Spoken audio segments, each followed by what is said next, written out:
Hare Krishna. I am so happy to be here. And let me just shock all of you people. Exactly 2 years and 3 months back, I was also in a pantsuit. I was also walking that walk. I was also doing all of it, what you were saying. But in every non-devotee's life, there is some incidents, some questions. When you start questioning yourself that, okay, what is my purpose? What am I here for? I mean, what is all this going on? Am I going to be working all my life like this? I run a BPO with 5,000 people, and I am like, I begin my morning targets. I end my night, kya hua kya, month end hai, day end hai, hourly targets, daily targets. And I said, it cannot go on like this. And that is when I kind of started doing my spiritual shopping. I said, okay, what am I need to find my answers somewhere. So, as luck would have it, COVID struck. And everybody had a lot of time. I had no time. Because when COVID struck, we had to make, the telecalling force is of approximately 3,500 plus people, and the rest is field force. So we had to make 3,500 people work from home ready within 48 hours. And this, getting the approvals from the banks, from their audit teams, from their the InfoSec teams, and I'm telling you, it was literally, we were ready, but they did not give us permission because they had to do their tests. They were not ready with their tests. And for 10 days, we have literally not slept when the COVID began. But successfully, we had everybody ready, work from home. And my journey actually began then. Because I realized one thing. So in order to motivate people, we started making, those short videos. Because see, our telecalling agents come from a lower middle class background. I mean, we would have heart-wrenching stories where my agents are sitting in the staircase and making calls. They're sitting outside the house and taking calls. Somebody's in some corner and making calls. And we started making those videos. And we started sending to our clients that, look, this is what we are putting in this effort for you. And that is when I realized, I said, how do I motivate these people? So we started working on their mental and their physical health. We started couriering certain Ayurvedic, herbs from Kerala for all of these people so that they would not catch COVID, because at that time vaccination was nowhere in the scene. So we literally did that, and that really opened up another side of me. And as luck would have it, I kind of fell upon one video of Amarendra Das. He's a very, very famous speaker in ISKCON. And I heard about Tulsi Devi ki Mahima. And I heard about the glories of Tulsi Devi and Krishna and Vrindavan Dham. And I'm getting goosebumps. And that day I started praying to Tulsi Devi that I don't know who is Krishna. I don't know Vrindavan. I have never been there in my life, but I want to do something for Vrindavan Dham. I literally used to cry praying that I want to do something. And I have no idea where all this came from, because I am a cutthroat business person. I am very clear what my revenues are going to be, what my profits are going to be, how I'm going to run my company, what is going to be my billing to CTC. I mean, we have our own, barometers, how we run the company. I'm very, very clear, and I'm quite a taskmaster. So, but it was as if, some sluice gates of the dam opened. And it was like that. And my journey began from there. Great. Thanks for sort of sharing this so candidly with us. So have you also invested in philanthropy and ISKCON personally? How much would that be? Yeah. I am literally investing 100% of my personal learning. 100%? 100% of my personal learning. 100%. It has happened over the period of last 2.5 years.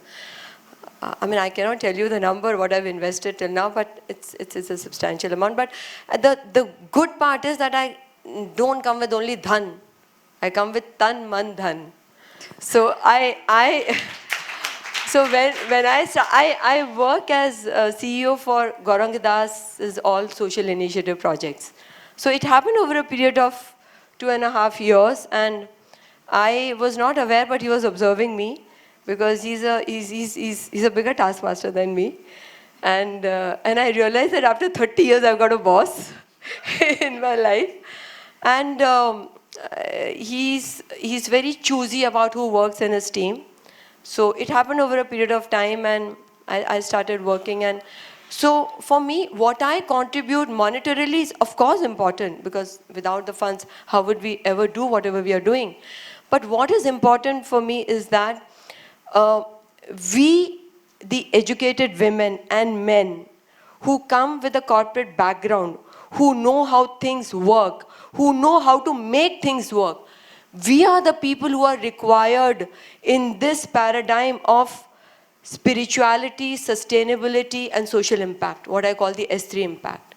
If we do not come forward with our time, with our effort, because every time it's not possible for everybody to, donate. That's okay, doesn't matter. But what is required is the time and the effort, which all of us are so busy. But today I can tell you, I am sitting here. I've just come back from Vrindavan directly. I'm from here, I'm taking another flight to Prayagraj. From there, I'm taking another flight to Kolkata and to Kohima. But my business is running. So what I have done, I have worked on it for the last 2 years. How will I make my business run on, I cannot say autopilot, because no business can run on autopilot, then it will never grow. But you put systems and processes I in have place. put systems and processes in place. I've put a governance team in place. I've really worked hard on that. So, Harneet, just to get an idea, you said your entire personal wealth, to the tune of 50 to 100 crores we're talking about here. So I am setting up a corpus for them right now. I'm in the process of setting up the corpus. But my personal salary, what I earn, more than 100% goes on that, because I'll take a little bit from my husband also. Teri bhi thodi de de. It's like that. So we've been into philanthropy for the past 10 years, and we've been doing quite a lot. Thanks for that, Harneet. Yeah. Thanks for getting an inside view of your story. That's going to be incredible. I come to you now, Bijal. We've heard quite a few women since morning. I'm not sure if you were there since the morning also. You did hear Latika and all, you missed that. Everybody spoke about wealth creation and how the face of wealth creation is changing. More and more women coming to stage. I think, ma'am, you were there since the morning. But are women doing enough to think about financial wealth management in a more sort of corporatized structure, and like she said, philanthropy? And you work in a system or a place where you work with a lot of HNIs. What do you think are women entrepreneurs or women leaders, women HNIs bringing to the board in terms of their idea about wealth management? Sure. Thank you, Shrija. So I would say, when you're looking at women, I help a lot of families on their succession planning, asset protection structures. So to that extent, seen a diverse number of families and really seen as to how they really think. I would generally say that a woman is really the fulcrum of any sort of wealth transition. And it's very interesting that any sort of a succession or a transition of wealth or a transition of leadership in an organization, if it is dealt by a woman, it's much more likely to succeed. But on the contrary, if you're looking at a woman trying to do a transition of her own wealth, somewhere I believe that the control which they really want to keeping and the self-doubt as well as the doubt on someone else, it continuously leads to a situation where they actually come to no closure out there. So it's very interesting that they are great at managing someone else's transition, but not really great at managing their own. And unfortunately, so we'll see people really procrastinating on it. They will feel that they do need to, how you'll go, when you're going and doing vegetable shopping, you'll go and, shop with like 10 people. So they'll keep doing that. And at the end of it, all of us have limited time. So you don't really do any conclusion there, but we are always great managers. As a result of which, if we have to do it for the family wealth in itself, you're great at doing it, but not really for yourself. So I think that's a transition which needs to really be made. Choose the advisor and then have that trust. And to that extent, you do need to have that trust that this person is going to give us the right advice. So that's a very interesting change which I have seen, and a very interesting, segment of women. And I can share with you my personal experience. I had a lot of clients, so I write wills, trusts for a number of my clients. And one of my clients asked me around 3 years ago that, have you written your will? And you will be honest. So I said no. And I really was ashamed of myself that I'm, trying to help families transition their wealth, but I've not really done it for myself. This excess knowledge which you really have, right, it is of no use because it's been 3 years and I've not yet completed it. So what I'm trying to say is that, somewhere when you are, women by nature, when they have to help someone else, you're very good at it. But when you have to help yourself, you really don't do it much. That's very well put, and it's a great sort of insight on women. I want to come to you, Ratnamala ma'am, and I saw your history, and very terrific as an achiever, in the personal capacity, gold medalist and all that. From a federal bank perspective, we have someone like you, then the Shalini at federal. The entire composition of bank is such that a lot of representation of women at senior position. How does that sort of lead into, say, backing women entrepreneurs or backing ideas, women projects? Is there some bit of empathy that comes into investing from a federal bank's perspective? Yeah, thanks. First of all, it's a lovely, I think, topic and a lovely forum. Thanks for this. First, I'll answer your question on the bank. Yes, you are very right in saying that I think bank has been always not so consciously, but I think their policies, culture, everything so facilitated that 41% of our bank comprises women force, and it's not just today. I think it's been continuing for last many years, and it's not so easy to sustain that 40-45% kind of women, being in a bank, that too where the banking is actually becoming more and more pressurized, and it's no more like that cool sector earlier. Today banking is actually one of the high pressure fields, but still you have 41% working in the bank who are women. That shows something the bank is doing right, and we have also been recognized as great place for women continuously for last few years.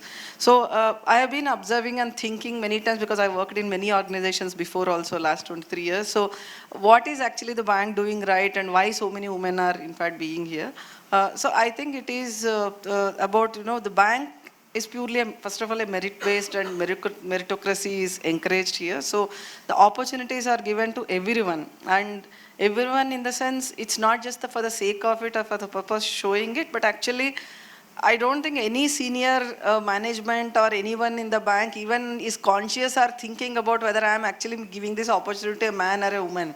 They just, if there is an opportunity, they see a person who they think is a right fit to do the job, they call and actually give that opportunity. Then it is up to that person to decide whether you want to really grab it or not. And that is where I think, the phase began, and as and more women started taking this opportunity, becoming branch heads, becoming regional heads, or like people like me coming into verticals. So slowly the role models start getting built, and you have many people automatically following you. So that I think has helped the bank, and plus a merit-based culture, and very transparent and accessible organization. The management is very accessible. Anybody, not only women, any man or woman can pick up phone and even reach out to our MD today. So that I think accessibility is also another thing. So this is about the bank. Answering your question, yes, how is it helping the women, entrepreneurs or aspiring? In fact, I was just chatting with one of the aspiring women entrepreneur during the lunch. So how it helps is because coming from this background, see, I can't become a leader unless, whatever, I think many women leaders share their experiences. You had gone through so many biases, you have gone through, while it's okay to, it's acceptable. I have always accepted there will be a bias, but I was never actually put down because of the bias. I always worked hard to overcome the bias, and it was just that first 10% which was hard, but after that actually didn't really make a difference whether I'm a man or woman. So it's just that first 10% struggle. So we are aware when a woman comes to us. In fact, I have many women coming to me and talking about, I want to start this venture. So you are a banker. So first question, of course, they ask is whether your bank has any scheme. But it's not only about whether my bank has a scheme or not. Having this much of women workforce helps me to connect to that other woman entrepreneur very easily, and also helps me to prepare her what challenges she can face in her journey forward. Because as a career professional, I have already faced some challenges, and also I interact with so many women around me, so I know that what kind of challenges they can face. I'm purely answering your question that what challenges an woman entrepreneur, like somebody said, I think Sonam also said just now, people were not taking her seriously. But you just need to know that it is expected that people will not take you seriously. Then it's not a surprise to you and you will not be put down, right? So as long as you know that people will not take you seriously in the initial phase, you are prepared for it and you are ready to counter it also. There's nothing then which will actually put you back when you are prepared. So it's about being aware. So the value which we bring maybe either people like me or the other women leaders in the organization, they prepare the other women better to face the challenges what they might overcome, and also next is play the advisory role, which I think we can actually help them to meet their aspiration either directly through our bank or by connecting our clients. In fact, I was just suggesting to one of them that we have some clients who are into social impact investing, who are into social impact funding. So it's not only whether I directly fund or not, right? I mean, finally, if I'm helping that the woman entrepreneur to get her funding even through my client, I mean, I'm actually then achieving the purpose. Yeah, so basically women as a decision maker sort of helps. Empathy helps. Yes. The connection. I can connect to them and I can help them to prepare for the challenges which they can face. Harneet, I want to come to you in terms of your journey. Everybody has spoken about not being taken seriously, right? And for you to build that business, sustainable revenue. And I think the point I'm trying to emphasize is that you hear a lot of startups and companies coming in, but to build revenue year on year, 150 crore is not a mean feat, right? And for a woman entrepreneur. So when did you start being taken seriously? What was your challenge like? My experience is a little different. Firstly, whenever I got asked this question, that how do you feel as a woman, you've achieved so much and so on and so forth. I said, I never feel as a woman, I feel as a person. So you should never consider that I am a man, I am a woman, I am a child, you are here to do a job. You are here for a purpose. Focus on that. And once your own approach becomes that is the kind of energy you are giving out. That is the kind of energy you are exuding. And then what happens? The opposite person will automatically understand that you mean business. And you are for sure taken seriously. I mean, I don't remember once in 30 years where maybe I am one of those lucky ones, I never had this problem because I always meant business. I was very clear and always meant business. And if anybody had any other ideas, after meeting for half an hour, they changed their ideas completely. so I was very, very clear that, okay, I'm here for the job. This is what you've assigned to me. And being in the service industry, see, for me, the challenges were a little different. See, in today's day and age, when you start a business, you have a vision, you have a mission, you have a project report, you have everything in place, you have a strategy in place, and you start business. I didn't start my business like that. I was working my first job was as a development officer in PCS Data Products. And that is when I realized an opportunity where, we could be, I'm talking about like when computers were like this large, okay? And we used to have those magnetic tapes. I'm a little ancient. so I'm talking about those times. And at that time, for all the public issues, the application form, the physical application forms used to be filled up. We used to have some 500,000 bank branches. Then those application forms had to be physically brought to Mumbai. And the call money rate was like 20 to 24%. And publish issue ka sara kharcha usme se nikal jata tha. I'm talking about that time. So I realized that opportunity that, we could be a licensing agent between the bank and the registrar. And that's how I started the business. And then Mr. Harshad Mehta happened. And everything just collapsed. And then I did not know what to do. So I had a friend of mine working in a telecom. Telecom was just coming up at that time. I'm talking about 1997, 98.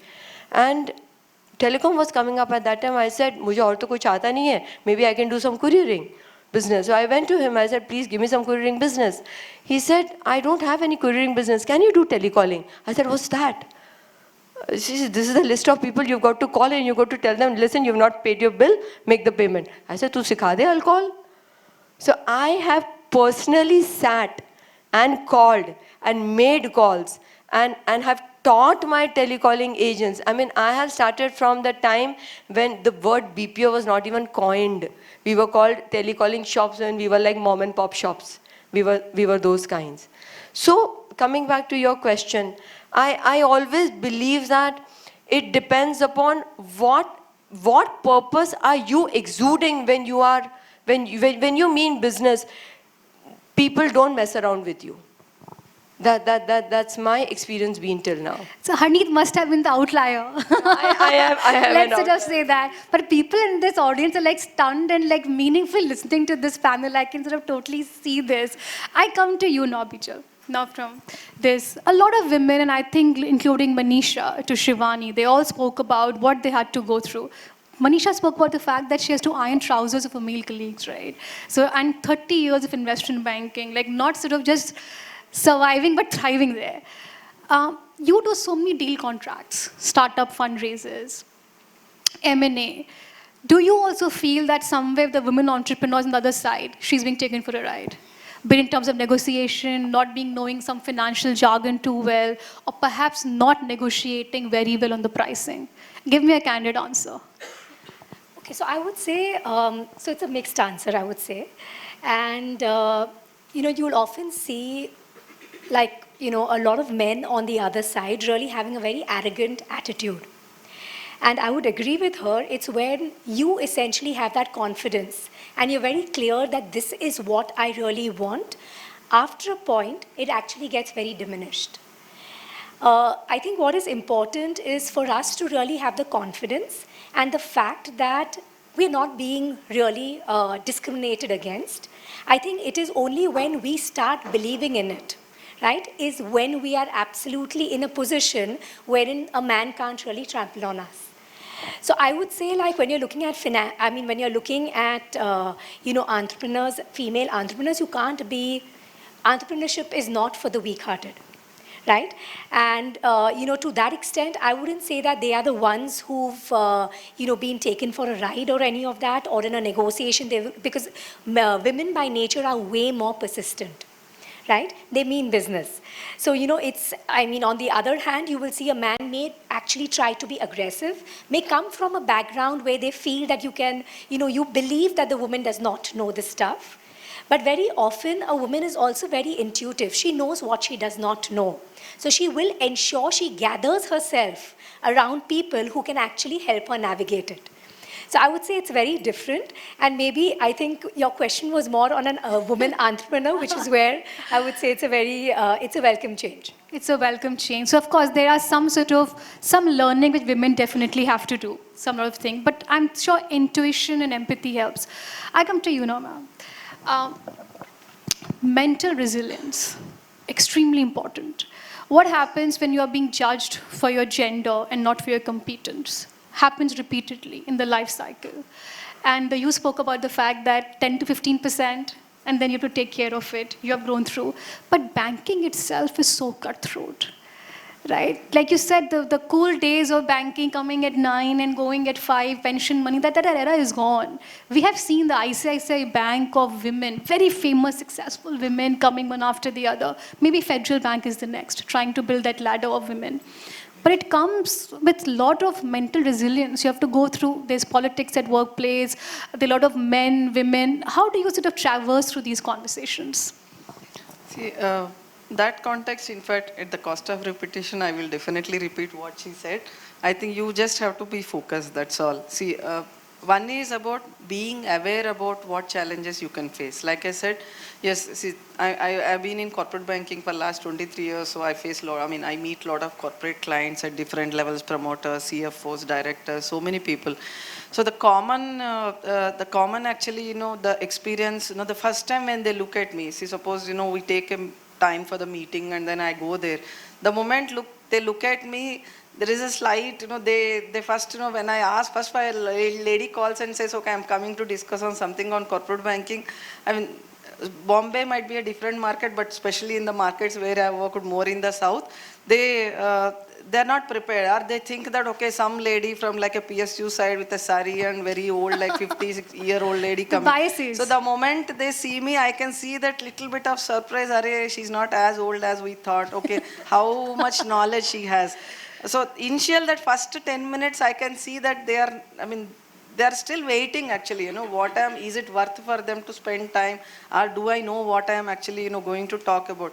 But the moment you start talking and the moment you start actually, discussing, I think it's just that matter of first 5-10 minutes, then, they know, okay, she is here for business, she's a serious person, she knows what she's talking, and it's worth spending time, and it's worth doing. That is up to me how to build that confidence. I'm not saying that it's only my responsibility to prove, but finally we are there for business, right? I am not trying to impress that person for something else. So I'm there to do business. So I have, my responsibility to build that confidence with him or her. Yes, I'm in business, and for you it is worth spending that time with me to do the business. I think this morning we have spoken about challenges, women and biases. Let's also talk about, let's flip the argument a little, when gender has worked in your favor. Let's not talk about that a little. Come on, let's not be like only see the glass from one point of view. Often the gender has also worked in our favor. And let's just become realistic and candid about it when each one of you can talk about it. Yes, Harneet. Yeah. I completely agree. And I am not ashamed of saying I take full advantage of it.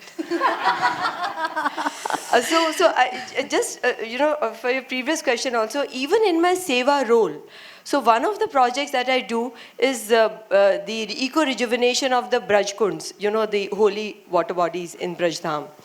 So when I started doing there, imagine in Braj, in UP, a woman standing in Barsana in the heat and the sun and getting the work done. That's the last thing those people have seen. Literally the last thing. And so I was a novelty.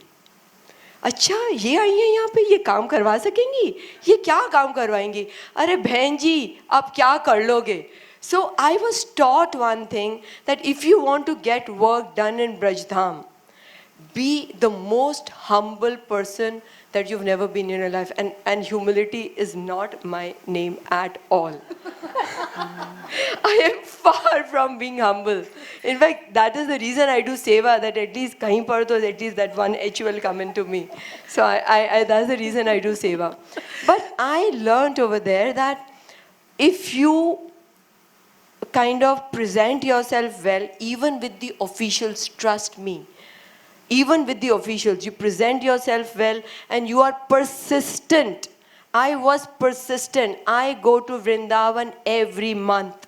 Every month I spend 3 days in Braj. I stand over there in the Kund. I stand with my team. I tell them what to do. I speak to the devotees over there. I do all of that. And I take full advantage of me being a woman. Trust me, I take full advantage. Even in my professional career, I have no qualms. Anything which will work well, and so long as they understand that I mean business. And also what happens is that, see, we as women, the moment we walk into any conference room, we are the only people who get in some color. We are the only people who get in some freshness into the room. Otherwise, it's so boring. Why not? And you take advantage of that. Yeah. Bijal, what about you? Yeah. So I would say, of course, so I wouldn't say there's a specific, I would definitely say one is, of course, you are more often than not the odd one out in the room. And not obviously here. Here we have those few odd one outs here, but when you are, especially when you're looking at corporate India, when you're looking at a deal negotiation, you are definitely one of the odd one out. I think where it works in your favor is they don't expect anything from you. And I think that's your biggest victory, because when they expect nothing from you, obviously your brain is there, right? And that actually keeps you at ease, I would say, because there is no expectation, right? So you are always even much better presented there. I work with a lot of families, and most families, when you're looking at succession, they wouldn't get their wives, they won't get their children, it'll just be the patriarch who really comes. And there would be many, many times when they'll just look through the fact that you're sitting there. They'll try to look around who's looking older than this woman, because we don't want to talk about any of that. She won't understand. And I would say, after a point, they themselves realize that a woman is way more discreet. So I would definitely say in this area of practice which I am in, we definitely have more women than men, because men, they can really blabber out whatever they want. They don't really realize what they are speaking more often than not. While women, vis-a-vis, confidential matters, they'll be a little more discreet, they'll be a little more careful. I have been invited to be a independent director on many companies, and I would definitely say it's only because I'm a woman.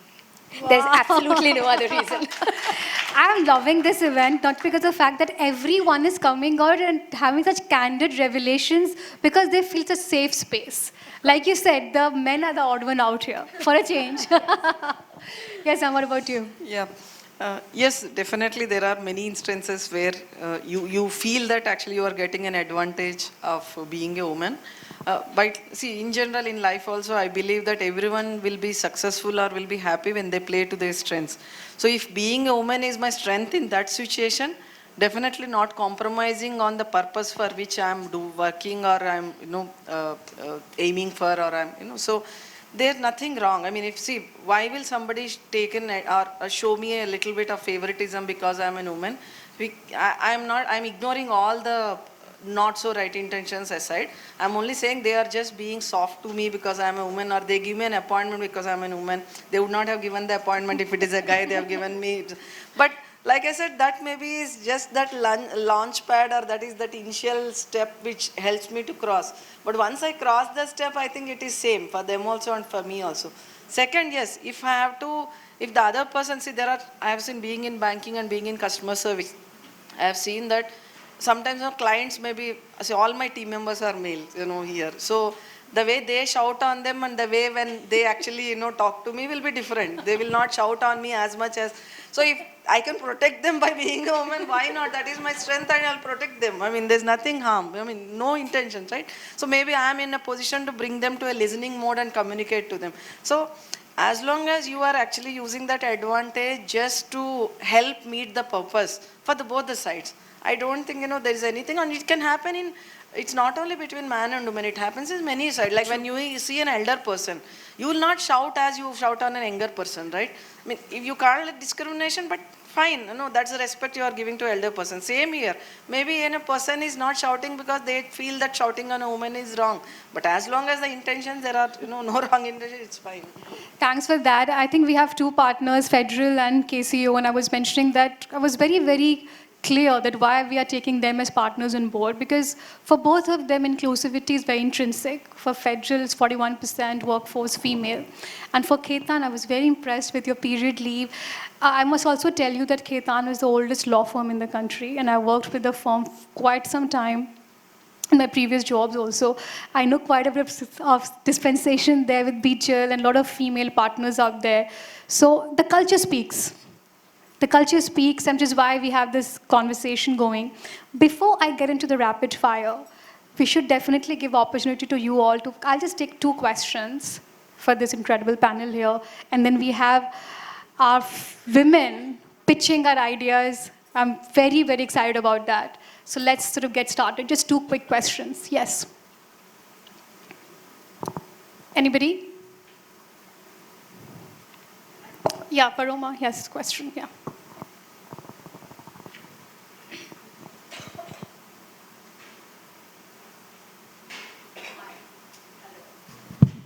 Hi, sorry, it's a little loud. This question, it was a remarkable panel for sure. So question for Bijal, because you handle succession and estate planning, is the law treat women succession differently than the male? And the second question, in general, in the succession planning, how the succession actually happens? Do you think the female gets right to participate on the company succession process equally the way the male does?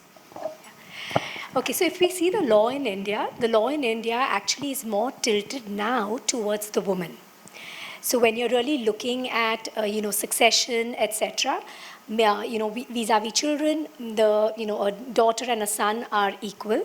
When you're looking at succession vis-a-vis, like if you're a mother, you also succeed to your child's estate, you succeed from your husband, you succeed from your father, so you're really getting covered all around, which a male does not at the same time.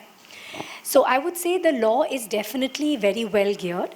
The problem, as I would see it, is that women do not really take interest in actually being in the know of what is there for them. They don't often know their rights. They don't really know what the family wealth is. As Shivani mentioned, you rely too much on your husband, your father, your brother, and you just are so unaware. And I've seen situations, and really, really sad, wherein we had some of our clients who passed away, in COVID.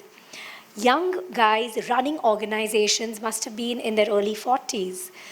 They've left behind their widow, who's absolutely clueless on what the family has. And it's sad because, when you're looking at family wealth, situations where the man is there, it's a family business, so she has in-laws now, not necessarily are the in-laws going to be seeing her in the same way as they saw her as a wife to their son. And I just feel that it's so important for us to know our rights. But otherwise, if you really look at the law actually gives us a lot of protection. As an example, we all get Stridhan, right? Stridhan is the most protected property. Have we even ever tried to see, is this Stridhan in our name? Or is it yet sitting on the file of my father or my husband? You don't have the courage to ask because you feel that you're going to be judged. You feel you're going to be, it's going to be seen very negatively, right? But Stridhan is Stridhan only if it's yours. If it is sitting in somebody else's file, it's not considered yours. So I think the most important point I would say is to be aware of your rights. When you're even looking at alimony today in a case of a divorce, right?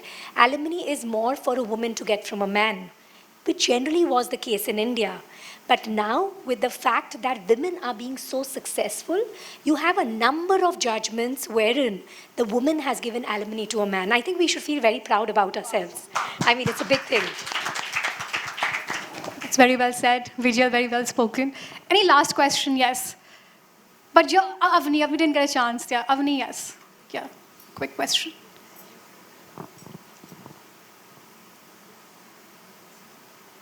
Discussions are so interesting that we run ahead of time now. It's like, seriously. Hi, good evening. My name is Avni Agasti. Bijal, the question is for you. I guess you just spoke something related to period leave. Could you please elaborate a little more on that? Okay, so this is a very interesting, concept which, we introduced, and we introduced actually prior to it being law, so it's not a law yet. It's essentially menstrual leave, and women go through their menstrual cycles every month, and for each woman it's very, very different. And what we've actually introduced is a menstrual leave, wherein it's a no questions asked policy. So if you are in your cycles and you're just not in a position, you're not in a frame of mind or in a physical condition to really work, you can just punch it into the system. We've provided for 12 in a year, and nobody can ask you anything about it. The men have been made absolutely aware of this, and it's not supposed to be criticized, it's not supposed to be seen negatively. So that's something which we have started, and we are very, very proud about it. And it's very interesting that you are seeing women actually applying under it. When it was announced, I really thought that would a woman really be brave enough to actually put it up? Because, we are grown up in a situation where, when you would be in your teens and you got your periods, it was such a hush-hush, right? It's like, oh, you now need to be careful, etc., etc. So it was, and we are obviously all from the same background. Obviously, you've been, your parents will always look to protect you being a girl child. And very interesting that, women are taking the benefit of it, and in situations where they do find it difficult, they're just applying for that leave. So recently there was a comment which was passed by the Women and Child Development Minister in the Parliament when she said that, Honorable Smriti Irani ji, when she said that periods is not handicap and it does not need leave. What's your take on that? I would say it's a very personal call. There are people who find it extremely difficult. There are people who have extremely terrible mood swings. And I would just say that it's not fair to your fellow workers if in that particular situation you're going to be there because they don't know what you are going through. So for them to really face that, I feel it's not fair. On the other hand, that person may be going through some emotions. Many of us go through, emotional turmoil when you have your periods, right?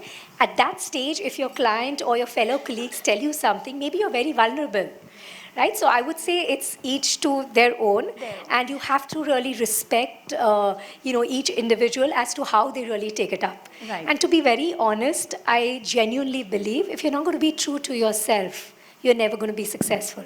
Right. Thank you Thanks so for much. that. Thank you. We have way short of time. Any question for Harneet or Ratnamala, ma'am? Anybody? Any question? Okay, we wrap it up then. My rapid fire. I can't conclude the rapid fire. Okay, your most you don't have to be scared. Your most significant takeaway. You're saying let's pass it. The most significant takeaway from the event today for you, which you will take back home. The significant takeaway, I think I'm seeing more and more women who are very good at numbers, who are very good at data, which I didn't expect actually that so many women are good at. So that is my significant takeaway. Okay, Bijal, the same question I have to ask you. The most overhyped startup right now. And nobody has answered me till now since morning. What would that be? I wouldn't be able to name any of them because a lot of them are our clients, but I would say the education space. Because I don't know, did they really feel We got that, the name. we got the name. Did they really feel that COVID was going to last forever? If it was lasting forever, we wouldn't be here, right? Okay, Harneet, I have to ask you this question. One message to young women out there who are thinking about the path of spirituality. I personally feel that we are living in the golden age of spirituality.